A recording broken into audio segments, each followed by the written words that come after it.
بسم الله الرحمن الرحيم. مشاهدينا الكرام، السلام عليكم ورحمة الله وبركاته. أهلا بحضراتكم في لقاء متجدد من برنامج قوارير. كتير من الأمهات والآباء بيعيشوا حالة من القلق. طيب ليه؟ القلق وبيبقى في أوقات كتير دائم شوية بسبب بعض الشبهات اللي ممكن يتعرض ليها أولادهم في هذا الزمن.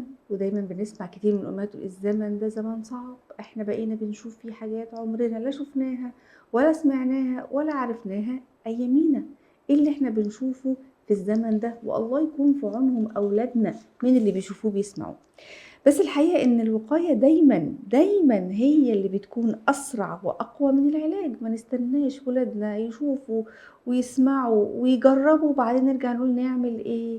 طيب نعمل ايه؟ وعشان كده اول واهم نقطة بنبدأ بيها النهاردة هي العقيدة.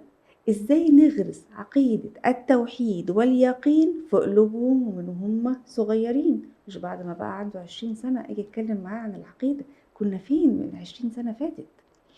بحيث بقى تبقى عقيدتهم هي الحصن والأمان اللي بيحميهم، ولو شافوا أي حاجة خلاف هذه العقيدة هم من أنفسهم يقدروا يقفوا ويقولوا لأ، ده ما ينفعش نعمله أو نقوله لأنه مش من عقيدتنا، ده مش من ديننا.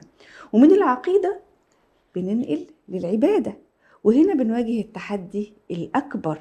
إزاي ننقل ابننا من مرحلة إن الصلاة واجب عليك وربنا أمرنا بيها، وحاجة أنت بتأديها كل يوم 5 مرات عشان يخلص منها، عشان ارتاح، عشان ماما ما تعاقبنيش، عشان بابا ما يحرمنيش من المصروف، أو عشان أحس إن أنا عملت اللي عليا وخلاص. أو مرحلة بقى إن ننقله لمرحلة تانية إنه يتذوق حلاوة العبادة، إنه واقف بيصلي وعارف إن إذا أردت أن تكلم الله فصلي، وإذا أردت أن يكلمك الله فاقرأ القرآن.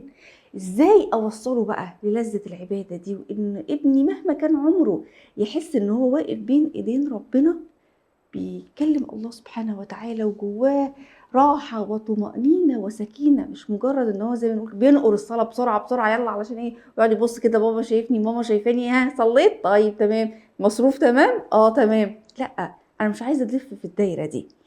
والحقيقة ده مش هيجي بين يوم وليلة، ده عايز تدرج، وتدرج كبير وصبر وطولة بال.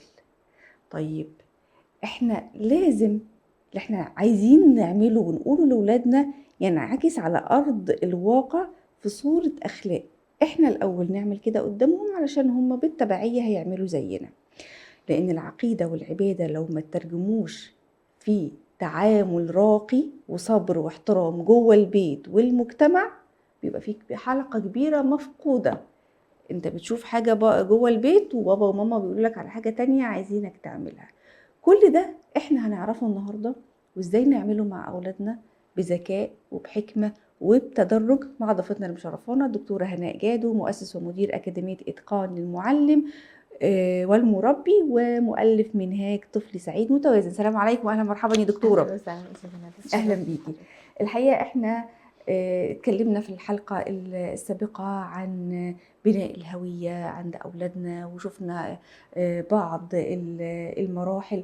النهارده احنا في بقى عمق احنا داخلين فيه. يمكن بدأنا من المرة اللي فاتت ببعض الأسس، النهاردة في مجالات رئيسية علشان نبني بيها وجدان وسلوك المتربي. اتكلمنا عن خطة بناء الشخصية، والنهارده بنبدأ بقى بأول وأهم المحاور وهي العقيدة. أهم قاعدة هي العقيدة. إزاي نربي ولادنا على عقيدة حية في قلوبهم فعلا، مش مجرد معلومات هم بيحفظوها أو صلاة بيأدوها أو صيام بيعملوا. لأ، أنا عايزة يكون في لذة الشعور بالطاعة والعبادة والقرب من الله. طيب احنا خلينا هنقسم السؤال نركز على العقيده في الاول. مم. فانا في الحقيقه عندي قاعده اولى حابه اعرضها عليكم. هي الصوره ممكن تكون صادمه شويه، بس خلينا نشارك الصوره. يعني هي ممكن تكون الصوره ترجمي لنا غير الصورة. مفهومه. علشان نترجم الصوره انا مم. الحقيقه حابه ابعت رساله لكل اب وام ان في كثير من الاحوال بنكون احنا الحاجز ما بين الاولاد وما بين الله. مش احنا بنحكي ان انا عايز ابني مسلم ويكون مؤمن بالله سبحانه وتعالى، أكيد. بس في ممارسات بيقوم بها الاباء والامهات بيكونوا حاجز ما بينهم وما بين الله. مثل ان مثلا ان انا دايما اوصل له فكره ان انا جنبك، انا طول ما انا موجود ما تخافش ابدا، طول ما انا حواليك انا هعمل لك كل اللي انت عايزه، انا بطمنك. انا فدايما باحجب عطاء الله سبحانه وتعالى ورزقه ودعمه فيا، في حين ان انا كأب او ام اريد ان افهم ان انا وسيله، انا وسيله بيوصل بيها الله سبحانه وتعالى رزقه ودعمه ورعايته وكرمه للاولاد. بس حضرتك اشرت لنقطه مهمه قوي، عايزه نعم. اقف عندها. احنا بنسمع كتير من الاباء بالذات الرجال بيقولوا مثلا لبناتهم: طول ما ابوكي عايش ما ايوه تشيليش هم، بالضبط، طول ما ابوكي هي موجوده دي. على وش الدنيا اوعي فعلا اشوف دمعه واحده نازله منك. صحيح. بس بيبقى الغرض منه عايز يطمنها، بس عايز يقول غلط. لها ان انا هو موجود وسندك وظهرك، صحيح. خصوصا فيما بعد لما بتكبر مثلا وتتجوز او تتعرض لمشاكل، فيقول لها: لا، ابوكي طول ما ابوكي عايش مم. اوعي تشيلي هم حاجه. لا، الطريقة يعني الهدف صحيح لكن الطريقة غلط، لأن أنا ساعتها جسدت الحماية والرعاية في شخصي. طب ما أنا شخص زائل، أنا ممكن ما أكونش موجود، أنا شخص متغير، هي ممكن تسافر، ممكن تكون في بلد تانية، يعني ممكن نزول. أنا وممكن بربي وفاة ابني. الأب نعم. المفاجأة أنا تضيع الابن أو الابنة دي. نحن نريد أن نربي أبنائنا أن هو يكون قوي ومعتز ويشعر بالرعاية والحماية من الله سبحانه وتعالى في أي مكان، وإن أنا لا أحجب عطاء الله. طب معلش عفوا، يعني أنت كأب أو كأم أي نوع من الرعاية والدعم تقدمه لأولادك هو من عندياتك يعني، لا ولا هو طبعا، بفضل من الله سبحانه فضل من الله وتعالى؟ سبحانه وتعالى إذا بالتأكيد. إذا إحنا فعلا بنبقى حاجب. حتى كان في لعبة كنا بنلعبها مع الأولاد، مثلا الأم بتقدم لهم طعام لذيذ هي جهزته، فبتقول لهم ايه: مين اللي جاب لنا هذا الطعام؟ فيقولوا لها: حضرتك. تقول لهم: لا مش انا. مين؟ يقولوا لها: طيب بابا. تقول لهم: لا مش بابا. اذا الرازق هي عايزه ترجعهم الى اه. ان الرازق هو الله. مم. الرازق هو ادى لبابا الصحه والعافيه علشان يقدر يشتغل. مم. كتير من الناس تشتغل ولا تحصل اجرها، ولا تحصل اجرها لاسباب او مم. لاخرى، مم. او يكون عنده الصحه والقدره على العمل لكن ما يلاقيش وظيفه. طيب اذا ان ربنا ادى لوالدي الصحه يشتغل ويكون فيه اجر، وان ماما عندها الصحه اخذت هذا الاجر وحولته لهذا الطعام اللذيذ، ربنا سبحانه وتعالى هو اللي اداهم الصحه واللي اداهم الرزق وكذا علشان يقدروا يوفروها لي. اذا انا دايما انا ماما صحيح وانا موجوده وانا بافيض عليهم من حبي ورعايتي، مم. لكن دايما برجعهم ان اللي اعطانا هذا الرزق هو الله، ان اللي ادانا الصحه والعافيه هو الله، اللي وفقنا لهذا الامر هو الله، وان احنا طول ما احنا مع ربنا سبحانه وتعالى احنا في الرعايه واحنا في الامان. الجزء ده لما بيتكرر اثناء حياتنا اليوميه مع الاولاد من وهم اطفال صغيرين، مم. ان احنا ربنا هو الراعي وان هو الحامي، النعمه الرهيبه ان ربنا موجود في كل زمان ومكان بعلمه وقدرته، طبعا. فالطفل يبقى حاسس بالامان مش بس وماما جنبي. لما مم. بكره هيروح الروضه وماما مش هتبقى موجوده جنبه طول الوقت، مم. وبكره هيكون في المدرسه، وبكره البنت هتنتقل لبيت تاني. فالحامي والراعي هو الله سبحانه وتعالى. سبحان الله. فنقطه اولى نراعي ان احنا ما نكونش احنا الحاجز يعني، مم. وان احنا نحجب ربنا سبحانه وتعالى بكل عطائه وكرمه، ونكون احنا الحامي واحنا الراعي. دي نقطه جدا خطيره. تمام. النقطه دي القاعدة الأولى. دي القاعده الاولى. طيب القاعده في قاعدة الثانيه تانية. في الصوره اللي احنا برضو طلبنا من حضراتكم تعرضوها، ان بدانا هنا من كلمه الافكار. فكره بتخطر على بالي بتتحول لكلام، الكلام ده لما بنقوله للأولاد ويتكرر بيتحول إلى معتقدات. وفي فكرة رئيسية في علاقتنا مع الله سبحانه وتعالى هي إن الله يحبك. إن الله يحبك، ومن حبه لك يفعل كذا وكذا وكذا. فأنا لما بكرر مع الأولاد هذه الكلمة تبتدي تتحول إلى معتقد. فأقول له مثلا: لأن الله يحبك أعطاك أذنين تسمع بيهم، والأذان دي عشان هم 2 فبتقدر تحدد الاتجاه مثلا. أقول له: لأن الله يحبك حرم علينا أطعمة معينة لأن هو يعلم إن فيها ضرر. لأن الله يحبك فرض علينا الصلاة لأن فيها فوائد كتيرة جدا جدا. لأن الله يحبك. فأنا دايما أي شيء بكلمه فيه من الشريعة حاجة ليها علاقة بالله سبحانه وتعالى أبتدي أبصره بأنها سببها محبة الله لك، لأنه يريد لك الخير ويريد أن يمنع عنك الشر. تكرار فكرة المحبة مع العبادات، مع الشرائع، مع الحلال، مع الحرام، مع الأرزاق. مثلا قاعدين في نزهة في حديقة أو خرجنا سوا شفنا مكان جميل بناكل في مكان كويس، قول يا سلام، لأن الله سبحانه وتعالى من حبه لينا أنعم علينا وادانا الوقت ده شعور بالأمان، إن عندنا عيلة، إن ما هو موجود من نعم نستحضره مع الأولاد ونستحضر معاهم. يلا نقول الحمد لله، ربنا قال إيه: إن شكرتم لأزيدنكم. خلينا نحمد. ففكرة يعني تسريب هذه الكلمة من وقت إلى التاني تدريب الأولاد على رؤية النعمة وإعزائها إلى المنعم. يعني إحنا كتير بنشوف النعمة ونتجاهل وننسى المنعم، إنما لو أنا بدرب يا سلام شوفوا الهواء الصبح الجميل مثلا، تمام. الحمد لله إحنا عندنا عربية، شوفوا شكل الشجر ده، مم. شوفوا أي حاجة جميلة إحنا ربنا سبحانه وتعالى رزقنا بيها نلفت نظر الأولاد ليها. فلما بتتكرر الفكرة ونقولها تتحول لكلام، وبعدين هم من كتر ما بيسمعوها مربوطة بممارسات تتحول إلى معتقد. المعتقدات بعد كده هتحرك جواهم مشاعر، يا ده أنا ربنا بيحبني خلاص أنا مطمن. هيكون عنده نزوع بعد كده لطاعة الله سبحانه وتعالى، الثقة في أوامر الله فتتحول إلى سلوك. سلوك المتكرر يتحول إلى عادة. بالظبط. العادات، مجموع العادات بتعمل الشخصية. إذا من كلمتك اللي أنت بتكررها للأولاد من وقت للتاني حسب المواقف المختلفة، أنت حقيقي بتصنع معتقدات أولادك وبتصنع علاقتهم مع الله سبحانه وتعالى. ممتاز جدا. دي الفكرة. يعني طبعا الأمر فيه تفاصيل أكتر من كده بكتير، لكن ممكن نكتفي بهذه بس حضرتك قلت لنا إن في سر، في كلمة سر. إيه السر بقى في الموضوع ده؟ السر موجود في الصورة، ولو حضراتكم يعني تأملتوها الحقيقة هو السر ده له علاقة بثلاث حاجات. احنا قلنا السر في بناء المعتقدات، والسر في بناء البنية الجسدية القوية، والسر في بناء العادات العقلية والسلوكية. السر هو التكرار. الأولاد ما بيتربوش من كلمة واحدة بنقولها. يعني أنا مش هقول له مثلا إن الله يحبك مرة واحدة في حياته وهو ساعتها هيتعلق بالله سبحانه وتعالى ويثق فيه. لابد ان انا اكرر هذه الكلمة، اكرر عليه اسماء الله وصفاته، اعرفه عليها واعرفه تطبيق هذا الاسم في حياتنا، وان هو يشاهد هذه الاثار. فالتكرار في كل شيء هو ده اللي بيغرسها فعلا في العقل الباطن للاولاد، تبقى جزء من منظومته الفكريه اللي بيستعملها بعد كده في اتخاذ قراراته في الحياه. مثلا انا عاوزه يبقى عنده صحه كويسه، اذا اكرر انه بياكل اكل صحي، انه بينام نوم كويس، انه بيلعب رياضه، انه بينام نوم كافي. انا عايزه يكون عنده سلوكيات جيده، لابد ان هو يتدرب على مثلا النظافه الشخصيه، يتدرب على اسلوب الكلام، يتدرب على احترام الاخرين، وهكذا. التكرار. يعني احنا كتير كاباء وامهات بنيأس بسرعه وبنحزن، لكن الصبر والتكرار وكل مره نكرر باضافه. يعني اكيد مش عايزين نبقى مملين، نضيف. هو دايما المثل الدارج بيقول لك التكرار بيعلم الشطار، ولكن التكرار زي ما حضرتك قلتي بإبداع. مش كل مرة هكرر نفس اللي أنا أقوله بنفس الطريقة بنفس المعلومة، لا أنا بأبدع فيها ولا بديله معلومة جديدة ولا بقدم حاجة هو هيستفيد منها. خلينا نشوف، احنا معانا فيديو هيرسخ فكرة التكرار ويشرحها بشكل مفصل أكتر، ونرجع نناقش الفيديو مع حضرتك. هل فكرت يوما من لون الفراشات؟ ومن خلق هذا الكون الواسع كله؟ أنا أراقب وأبحث لأعرف السر. السكر يذوب في الماء ويختفي، لكننا نتذوق حلاوته. نحن لا نرى الله، لكننا نرى آثار قدرته في الكون. يعني الفيديو ده احنا لا نرى الله ولكن نرى آثار قدرته في الكون، وده سؤال من الأسئلة الكبيرة اللي بيلحد بسببها ناس كتير. فاحنا بنسرب هذه الفكرة للأولاد، نحن لا نرى الله ولكننا نرى آثار قدرته في الكون.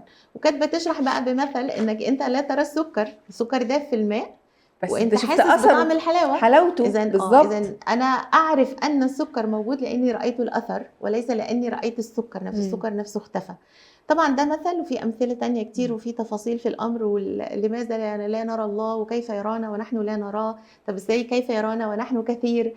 الإجابات يعني مهمة جدا. الأولاد بيسألوا كل هذه الأسئلة، فأنا كمربي لابد أن أعرف الإجابات حتى أستطيع أن أقدمها لأولادي. الطريقة والإبداع في العرض والإعطاء الأمثلة والاستعمال الوسائل المختلفة. يعني ممكن مثلا أروح معاه المطبخ ونجيب كوباية ومعلقة السكر وندوب. ففكرة إن التكرار لا يكون مملا. مش هي جملة واحدة أنا حفظتها صلي، لازم تصلي. أنت لو ما صليتش ربنا هيغضب عليك، هتروح جهنم. إحنا لازم نستعمل طبعا ألفاظ صحيحة تخبر عن الله فعلا سبحانه وتعالى. يعني الله لا يعذب الأطفال، هو غير مكلف اصلا. يعني احنا بندربهم عليها من بدري صحيح، لكن هو غير مكلف ولن يعاقب عليها. الاطفال لا يدخلون النار مثلا. كتير من الناس اللي بيكذب بيروح النار بيقول كده للاطفال. لا، الاطفال لا يدخلون النار، نحن نكذب على الله تعالى. وبالتالي ازاي يكون التكرار باساليب ابداعيه فيها شيء محسوس، فيها حركه احيانا، فيها لعبه احيانا، فيها مشاهدات لاشياء في الكون، فيها رحله، فيها نروح لمكان نجمع فيه اوراق شجر او مختلفه. اذا التكرار مهم لتثبيت الفكرة واستعمال أدلة تكون علمية وحقيقية وملموسة بيثبت الفكرة عند الأولاد، بيخلي بعد كده أي شبهة تظهر قدامهم يكونوا قادرين على صدها بالظبط. والثبات، ويكون هو مقتنع تماما بما قدمناه له من عقائد وهو طفل. تمام.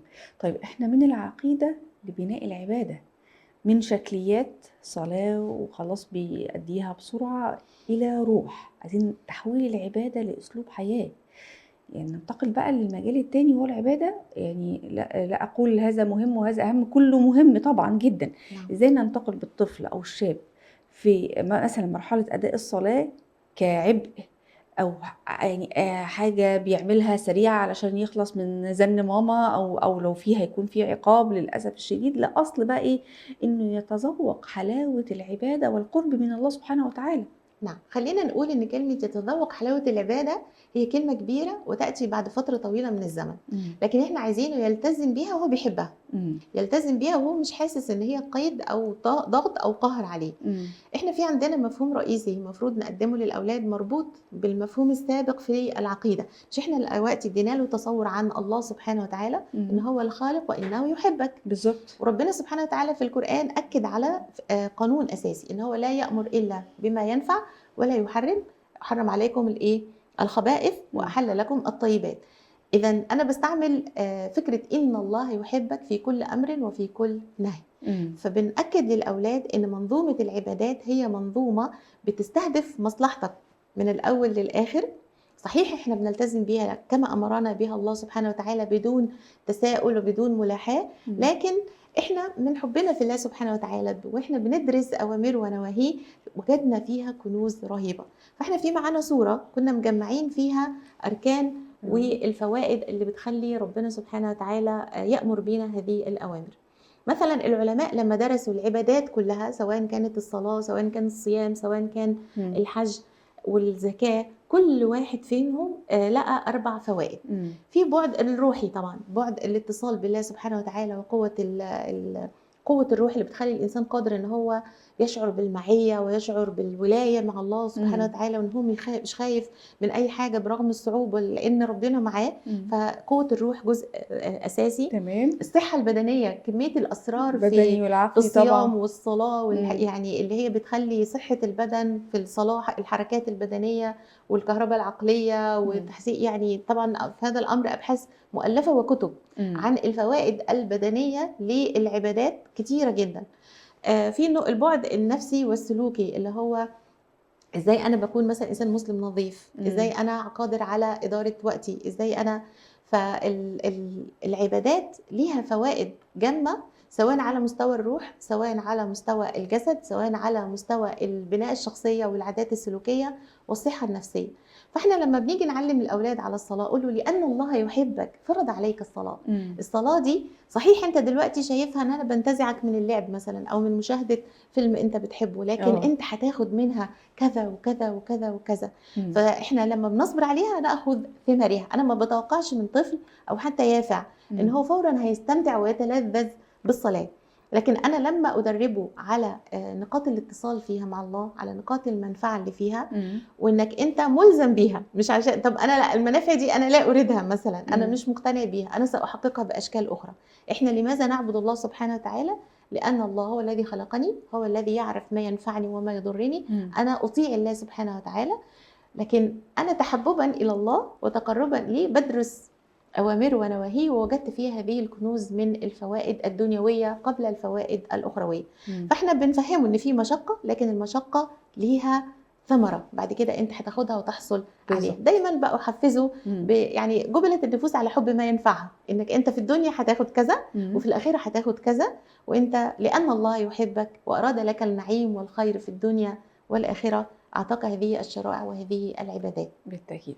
بشكرك جدا في النهاية دكتورة هناء جادو، مؤسس ومدير أكاديمية إتقان للمعلم والمربي ومؤلف منهاج طفلي سعيد متوازن. شكرا جزيلا على وجود حضرتك معانا، شرفتينا وأفدتينا كتير. في النهاية لكل الآباء والأمهات ولأنفسنا طبعا، بناء العقيدة والعبادة والأخلاق هو مش زرار احنا بنضغط عليه علشان نغير ولادنا ونغير سلوكهم في يوم وليلة، لا، دي رحلة نفس طويل وتراكم بالحب والاستمرارية والقدوة.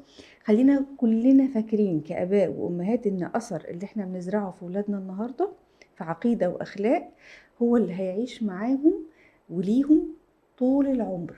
هتشوف قدام ابنك أو بنتك على عقيدة صحيحة، محافظ على هويته، محترم مع الناس، ناجح في حياته، سعيد، متوازن، اعرف ان انت أسست صح، وكانت العقيدة والعبادة فعلا متأسسة بقدوة صالحة وباستمرارية وبإخلاص النية لله سبحانه وتعالى. وفي الأول وفي الآخر التربية دي رزق. ادعوا ربنا من قلوبكم إن يرزقكم حسن تربية أولادكم على الوجه الذي يرضيه عنا وعنكم يا رب العالمين. انتهت حلقة قوارير اليوم، وإلى أن نلقاكم نترككم في رعاية الله وأمنه، والسلام عليكم ورحمة الله وبركاته.